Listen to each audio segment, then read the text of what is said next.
En Bourgogne-Franche-Comté, les épisodes de sécheresse se cumulent ces dernières années. Sur la période allant de 2018 à 2022, en moyenne, 17% de la surface de la région a ainsi été touchée par la sécheresse. Sur longue période, il pleut globalement toujours autant, mais le niveau des précipitations varie fortement d'une année à l'autre.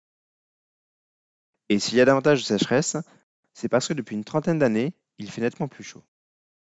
Cela a pour résultat d'augmenter l'évapotranspiration, ce qui accentue la sécheresse des sols. La sécheresse a des incidences sur la faune et la flore, sur le débit des cours d'eau par exemple, ou la recrudescence des feux de forêt, comme lors de l'été 2022 où le Jura était concerné comme jamais auparavant. Elle a également des conséquences sur les activités humaines, avec des répercussions sur les secteurs économiques, industriels ou agricoles.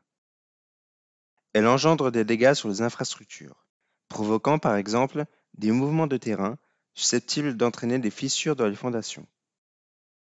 Entre 1989 et 2022, 1950 communes de Bourgogne-Franche-Comté, soit la moitié des communes de la région, ont été concernées au moins une fois par un arrêté de catastrophe naturelle au titre de la sécheresse.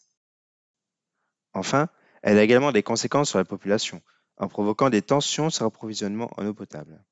En 2023, 4500 habitants de la région ont ainsi dû être temporairement approvisionnés par camion-citerne. L'eau n'est pas une ressource inépuisable. Pour faire face aux périodes d'insuffisance de la ressource en eau, les préfets peuvent prendre des mesures temporaires de limitation ou de suspension des usages de l'eau, graduées selon 4 niveaux de gravité. Fin septembre 2023, l'ensemble de la Bourgogne-Franche-Comté a ainsi fait l'objet d'arrêtés préfectoraux. Et la moitié de la population a même été affectée par une alerte de niveau 4. Il est alors interdit d'arroser les espaces verts, de nettoyer les véhicules, de remplir et vidanger les piscines privées. Par ailleurs, les agriculteurs ne sont pas autorisés à irriguer leur culture.